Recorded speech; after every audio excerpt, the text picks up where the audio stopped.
Hello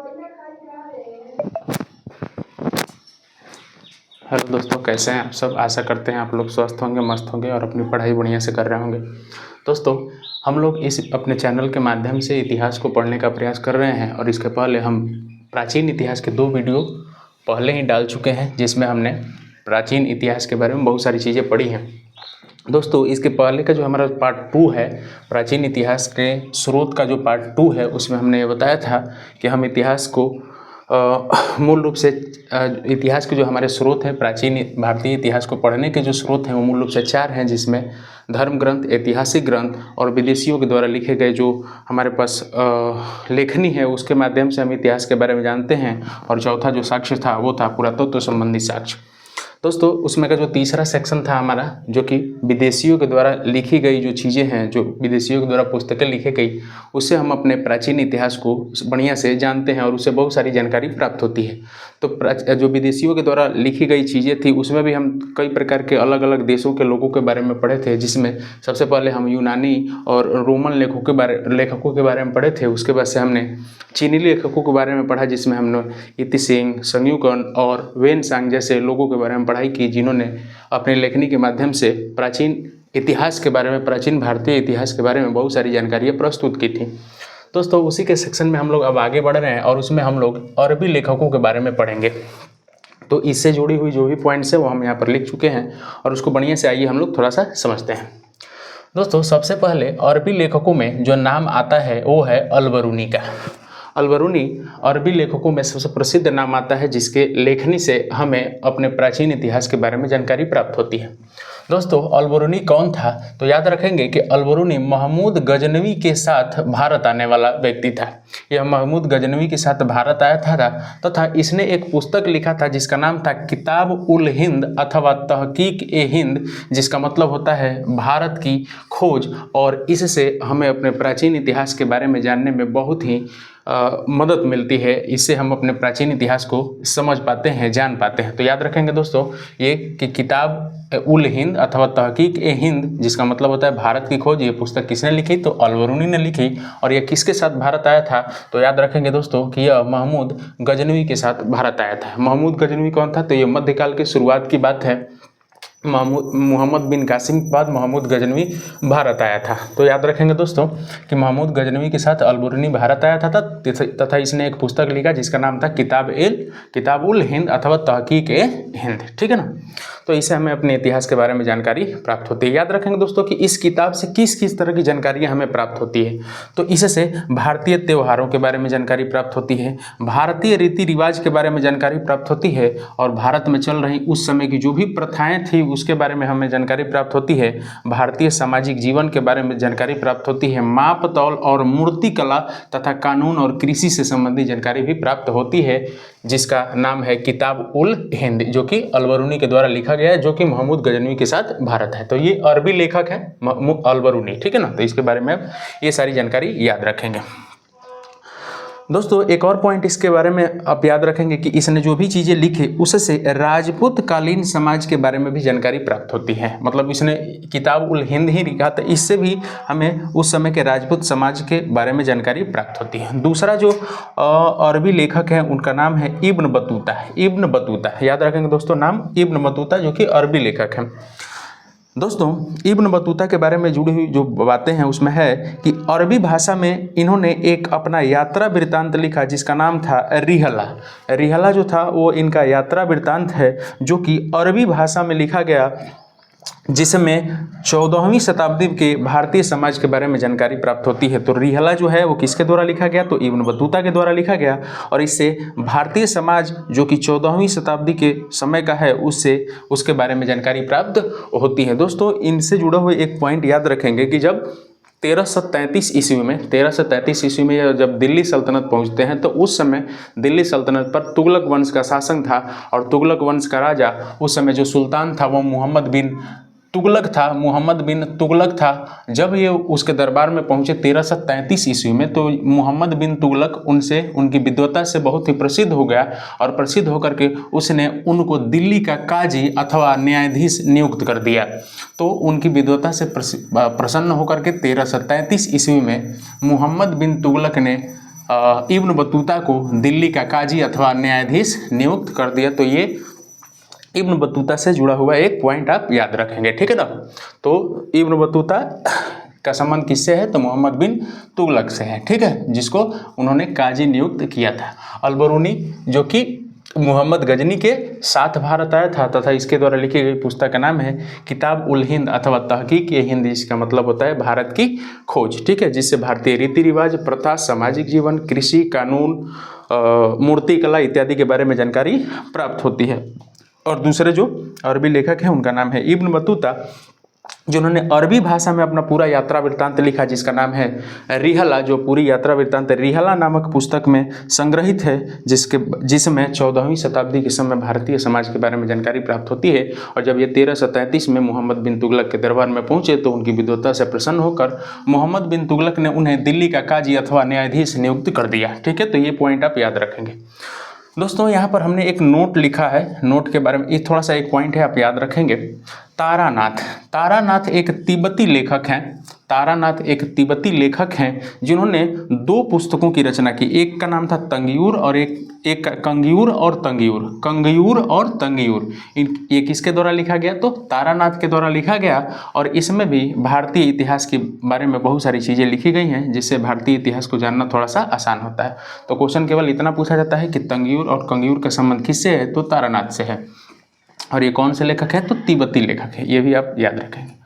अब हम लोग देखते हैं दोस्तों कि पुरातत्व संबंधी साक्ष्य हमारे पास क्या क्या मौजूद है तथा उनसे हमें कौन कौन सी जानकारियाँ प्राप्त होती हैं। तो पुरातत्व संबंधी साक्ष्यों में सबसे इम्पोर्टेंट जो हो जाता है हमारे पास, वो हो जाता है अभिलेख। अभिलेख जो है वो सबसे इम्पोर्टेंट पुरातत्व संबंधी साक्ष्य हो जाते हैं हमारे लिए। अब याद रखना है दोस्तों, सबसे इम्पोर्टेंट यहाँ पर एक पॉइंट हम लोग याद रखें कि भारतीय पुरातत्व शास्त्र के पितामह यानी कि फादर ऑफ इंडियन आर्कियोलॉजी, तो फादर ऑफ इंडियन आर्कियोलॉजी अथवा भारतीय पुरातत्व शास्त्र के पितामह किसको कहा जाता है, तो सर अलेक्जेंडर कनिंघम को भारतीय पुरातत्व शास्त्र के पितामह कहे जाते हैं। मतलब इन्हीं को भारतीय पुरातत्व शास्त्र का पिता कहा जाता है, यानी कि फादर ऑफ इंडियन आर्कियोलॉजी किसको बोला जाता है, तो सर अलेक्जेंडर कनिंघम को बोला जाता है। अब देखते हैं दोस्तों और क्या पॉइंट्स इसमें हमको पढ़ने हैं। सबसे पहले याद रखेंगे दोस्तों कि सबसे पहले भारतवर्ष शब्द का जो जिक्र है, सबसे पहले भारतवर्ष जो शब्द का जिक्र है वो हाथी गुम्फा अभिलेख से प्राप्त होता है। हाथी गुम्फा अभिलेख से सबसे पहले भारतवर्ष शब्द का प्रयोग हमको देखने को मिलता है। क्वेश्चन कई बार ये पूछा जाता है कि भारतवर्ष शब्द का जिक्र सबसे पहले किस अभिलेख में प्राप्त होता है, तो आप याद रखेंगे कि हाथी गुम्फा अभिलेख में सबसे पहले भारतवर्ष शब्द का प्रयोग किया गया है। तो ये एक इम्पोर्टेंट पॉइंट है, आप इसको याद रखेंगे दोस्तों। उसके बाद से नेक्स्ट जो पॉइंट है वो ये है कि सबसे पहले हूणों का आक्रमण भारत पर हुआ। भारत पर जो हूणों का आक्रमण हुआ, इसका सबसे पहले जो जानकारी है, जो इसके बारे में लिखी गई चीज़ें हैं, वो किस अभिलेख में देखने को मिलती है, तो वो याद रखेंगे कि भीतरी अभिलेख है जो सबसे पहले भारत पर हूण आक्रमण की जानकारी देता है। तो ये भी आप याद रखेंगे। सबसे पहले भारतवर्ष का जो जिक्र है वो किस अभिलेख में, तो हाथी गुम्फा अभिलेख। और भारत पर होने वाले हूण आक्रमण की जानकारी सबसे पहले किस अभिलेख से प्राप्त होती है, तो भीतरी अभिलेख से प्राप्त होती है। उसके बाद से दोस्तों नेक्स्ट हमारा जो पॉइंट है वो याद रखने वाला ये है कि सबसे पहले सती प्रथा का जो जानकारी है, सती प्रथा के बारे में जानकारी सबसे पहले किस अभिलेख से प्राप्त होती है, तो एरड़ अभिलेख से प्राप्त होती है, जो भानुगुप्त के समय में लिखवाया गया था। तो ये भी आप याद रखेंगे। अब तो देखिए आप इस टॉपिक में ये देख सकते हैं कि अलग अलग अभिलेखों से भी हमें अपने इतिहास के बारे में जानकारी प्राप्त होती है। जैसे मान लीजिए कि सबसे पहले हम देखें यहाँ पर कि भारतवर्ष शब्द का प्रयोग सबसे पहले किस अभिलेख से मिला, तो हाथी गुम्फा अभिलेख से मिला। उसके बाद से हूण आक्रमण की जानकारी सबसे पहले तो भीतरी अभिलेख। सती प्रथा की सबसे पहले जानकारी कहाँ से, तो एरड़ अभिलेख से, जिसके समय शासक जो थे वो भानुगुप्त थे। उसके बाद से दोस्तों हम एक पॉइंट ये याद रखना है हमको कि जो प्राचीन काल चल रहा था, प्राचीन भारतीय इतिहास के बारे में जब हम पढ़ते हैं तो उस समय रेशम बुनकरों की कई सारी श्रेणियां हुआ करती थी। तो रेशम बुनकरों की कई सारी श्रेणियों के बारे में जो अभिलेख में जानकारी मिलती है, जिस अभिलेख में इस श्रेणियों के बारे में जानकारी मिलती है उसको मंदसौर अभिलेख कहा जाता है। और मंदसौर अभिलेख में ही रेशम बुनकरों की श्रेणियों के बारे में जानकारी प्राप्त होती है। कश्मीर के क्षेत्र में एक जगह पड़ता है बुर्जहोम। याद रखेंगे दोस्तों, ये बहुत ही इंपॉर्टेंट पॉइंट है।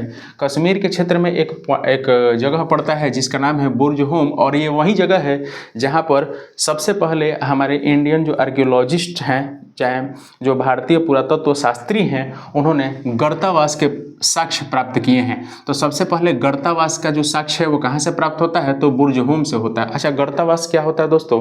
जमीन के अंदर घर बना करके रहना ही गर्तावास कहलाता है। जमीन के अंदर घर बनाकर रहना गर्तावास कहलाता है। और उस जो घर बने होते थे उस समय, जो ज़मीन के अंदर घर बने होते थे, उसमें नीचे जाने के लिए सीढ़ियाँ भी बनी हुई होती थी। इस तरह का प्रमाण हमें बुर्जहोम से प्राप्त होता है। तो सबसे पहले गर्तावास का प्रमाण कहाँ से प्राप्त होता है, तो बुर्जहोम से प्राप्त होता है। ये पॉइंट आप याद रखेंगे, ठीक है। तो देख सकते हैं कि पुरातत्व से संबंधित जानकारियाँ भी हमारे पास बहुत ही इंपॉर्टेंट हो जाती हैं यहाँ पर। अब देखते हैं दोस्तों, प्राचीनतम सिक्कों को आहत सिक्के कहा जाता है। सबसे पहले जो हमारे यहाँ प्राचीन भारत में सिक्के ढाले गए, उन सिक्कों को आहत सिक्के कहा जाता है, और साहित्य में इन्हीं सिक्कों को कसारपड़ भी कहा गया है। तो याद रखेंगे दोस्तों कि सबसे प्राचीनतम सिक्कों को क्या कहा जाता है, तो आहत सिक्के कहा जाता है। और इसी आहत सिक्कों के लिए साहित्य में कौन सा शब्द यूज किया गया है, तो कसारपड़ यूज किया गया है। तो कसारपड़ का मतलब हुआ सबसे प्राचीनतम सिक्के अर्थात आहत। तो ये आप एक पॉइंट याद रखेंगे दोस्तों। जैसा कि अभी हम पढ़ चुके हैं कि पुरातत्व संबंधित साक्ष्य में अभिलेख सबसे इंपॉर्टेंट हो जाते हैं, तो इन अभिलेखों को भी पढ़ने के लिए अध्ययन की ज़रूरत होती है। और अभिलेखों का जो अध्ययन होता है उसे एपिग्राफी कहा जाता है। तो अभिलेखों का अध्ययन किस नाम से जाना जाता है, तो एपिग्राफी कहा जाता है, ठीक है ना। एपिग्राफी का मतलब अभिलेखों का अध्ययन, अभिलेखों के अध्ययन को एपिग्राफी कहा जाता है। ये पॉइंट आप याद रखेंगे। सबसे पहले अभिलेखों का जो लेखन का काम है वो किसके द्वारा, किन शासकों के द्वारा किया गया, तो यवन शासकों के द्वारा सबसे पहले अभिलेख लिखने का कार्य शुरू किया गया। तो ये पॉइंट भी बहुत इंपॉर्टेंट है। कई बार डायरेक्टली क्वेश्चन पूछा गया है कि सबसे पहले अभिलेखों का लेखन का कार्य किसके द्वारा किया गया, तो यवन शासकों के द्वारा अभिलेख लिखने का काम सबसे पहले शुरू किया गया। दोस्तों, एक पॉइंट और हम याद रखेंगे कि कुछ सिक्के प्राचीन काल के हमको ऐसे मिले हैं जिस पर समुद्रगुप्त के बीड़ा बजाते हुए आसन की जानकारी प्राप्त होती है। मतलब उन सिक्कों पर समुद्रगुप्त का फोटो है जो बीड़ा बजाते हुए दर्शाया गया है। इससे क्या प्राप्त होता है, इससे ये जानकारी हमें प्राप्त होती है कि समुद्रगुप्त संगीत प्रेमी था, संगीत से उसको बहुत ही लगाव था। अतः उसके उस मुद्रा को, यानी कि बीड़ा बजाते हुए मुद्रा को उसके सिक्कों पर ढाला गया होगा। तो इससे हमें उसके संगीत प्रेमी होने का साक्ष्य प्राप्त होता है। अब दोस्तों 2-3 पॉइंट और इम्पोर्टेंट है हमारे पास इस पूरे चैप्टर में। ये चैप्टर हमारा कौन सा है, तो ये चैप्टर है हमारा प्राचीन भारतीय इतिहास के स्रोत, जिसमें 2 वीडियो हम लोग पहले ही पढ़ चुके हैं, और ये तीसरा उसका लास्ट वीडियो है उस चैप्टर का, जिसमें हम लोग लास्ट पॉइंट के ऊपर चर्चा कर रहे हैं। दोस्तों याद रखेंगे कि उत्तर भारत में मंदिर बनाने की एक शैली है जिसे नागर शैली कहा जाता है। तो याद रखेंगे, डायरेक्टली क्वेश्चन पूछा जाता है कि उत्तर भारत में मंदिर निर्माण की शैली को किस नाम से जाना जाता है, तो नागर शैली के नाम से जाना जाता है। और वहीं जो दक्षिण भारत में मंदिर निर्माण की शैली है उसे द्रविड़ शैली कहा जाता है। और कुछ भारतीय क्षेत्र ऐसे भी हैं जहाँ पर नागर शैली एवं द्रविड़ शैली दोनों ही शैलियों का प्रयोग किया गया है। तो इन दोनों शैलियों को सम्मिलित रूप से वेसर शैली कहा जाता है। तो नागर शैली और द्रविड़ शैली मिला करके एक नई शैली बनती है जिसका नाम है कौन सी, तो वेसर शैली, ठीक है ना। तो ये बात आप याद रखेंगे। नागर शैली जिसका संबंध किससे है, तो इसका संबंध उत्तर भारत से है, और द्रविड़ शैली जिसका संबंध दक्षिण भारत से है। तथा कुछ क्षेत्र ऐसे भी हैं जहाँ पर नागर शैली और वेसर शैली द्रविड़ शैली दोनों का प्रयोग किया गया है, और इस तरह से जो नई शैली बनती है उसे वेसर शैली कहा जाता है। दोस्तों एक शब्द आता है, याद रखेंगे आप, पंचायतन। पंचायतन जो एक प्राचीन इतिहास जब हम लोग पढ़ते हैं तो उसमें एक शब्द आता है पंचायतन। पंचायतन का मतलब क्या है, पंचायतन का मतलब है दोस्तों यहाँ पर कि मंदिर निर्माण की एक शैली। पंचायतन शैली मंदिर निर्माण की एक ऐसी शैली हुआ करती थी जिसमें एक मुख्य मंदिर हुआ करता था, तथा इसके अगल बगल, इसके आसपास चारों तरफ से 4 अन्य सहायक मंदिर हुआ करते थे। तो एक मुख्य मंदिर हुआ करता था तथा इसके अगल बगल 4 सहायक मंदिर होते थे, और इस तरह से टोटल 5 मंदिर यहाँ पर होते हैं। इसीलिए इसका नाम पंचायतन जो पड़ता है। तो पंचायतन शब्द का संबंध किससे है, तो मंदिर निर्माण की शैली से है। पंचायतन शब्द का संबंध किससे है दोस्तों, तो मंदिर रचना की शैली से है। जिसमें एक मुख्य मंदिर 4 अन्य सहायक मंदिरों से घिरा हुआ होता था। और इस पंचायतन शैली में बने हुए कुछ प्रमुख मंदिरों के उदाहरण कौन कौन से हैं, तो इसमें एक के नाम याद रखेंगे, कंदरिया महादेव मंदिर जो कि खजुराहो में पड़ता है। कंदरिया महादेव मंदिर जो कि पंचायतन शैली में बनाया गया है, ये खजुराहो में पड़ता है। उसके बाद से ब्रह्मेश्वर मंदिर जो कि भुवनेश्वर में पड़ता है। उसके बाद से लक्ष्मण मंदिर जो कि खजुराहो में पड़ता है। लिंगराज मंदिर भुवनेश्वर में पड़ता है। और दशावतार मंदिर जो कि देवगढ़ उत्तर प्रदेश में पड़ता है। तो ये पॉइंट्स आप याद रखेंगे। तो दोस्तों इस वीडियो में, इन 3 वीडियो के माध्यम से, जो कि इसका पहला पार्ट 1 है, 2 है, 3 है, इसके माध्यम से हमने ये समझा है कि हम अपने प्राचीन भारत को, चूँकि हम प्राचीन इतिहास को अभी पढ़ रहे हैं, तो प्राचीन इतिहास को जानने के हमारे पास स्रोत कौन कौन से हैं। तो उसमें हमने 4 बातों का अध्ययन किया था, है ना। धर्म ग्रंथ, जिसमें हमने वेद पढ़ा था, वेदों में भी 4 वेद पढ़े थे हम, ऋग्वेद, यजुर्वेद, सामवेद और अथर्ववेद। उसके बाद से हमने पुराण पढ़ा था। उसके बाद से हमने अन्य बौद्ध धर्म से जुड़े हुए ग्रंथों के बारे में पढ़ा था। और उसके बाद से जैन धर्म से जुड़े हुए ग्रंथों के बारे में पढ़ा था। और उसके बाद से ऐतिहासिक ग्रंथों में हमने जैसे राजतरंगिणी हो गया, उसके बाद से राजतरंगिणी के बारे में हमने पढ़ा था, जो कि कलहड़ के द्वारा लिखी गई थी। महाभाष्य हो गया। इस तरह से बहुत सारी चीज़ों के बारे में हमने अध्ययन किया था। और उसके बाद से हम आए थे चौथे जो जानकारी का स्रोत था, जिसमें विदेशी यात्रियों के द्वारा लिखे गए जो भी अभिलेख, चाहे जो भी किताबें हैं, उसके माध्यम से जो भी जानकारी हमें मिलती है, जिसमें हमने यूनानी रोमन लेखकों के बारे में पढ़ा था, चीनी लेखकों के बारे में पढ़ा था। और इस वीडियो में हम अरबी लेखकों के बारे में पढ़े तथा उसका चौथा जो अंतिम जो हमारा टॉपिक था, जिसका नाम था पुरातत्व संबंधी मिलने वाले साक्ष्य, जिससे हमें अपने प्राचीन भारत को जानने में मदद मिलती है। इसमें हमने इससे जुड़े हुए जो पॉइंट्स हैं यहाँ पर हमने कवर कराए हैं। दोस्तों इसके आने वाले अगले वीडियोज में हम लोग प्राचीन भारतीय इतिहास के नेक्स्ट चैप्टर को शुरू करेंगे, यानी कि स्रोत के बाद जो हमारा शुरू होता है, जो हमारा प्राचीन भारतीय इतिहास है, उसको कितने वर्गों में बांटा गया है, कैसे क्या है, उसके बारे में आगे की जानकारी हम लोग प्राप्त करेंगे। दोस्तों अगर आप चैनल पर नए हैं तो आप इसको सपोर्ट करें, सब्सक्राइब करें। धन्यवाद।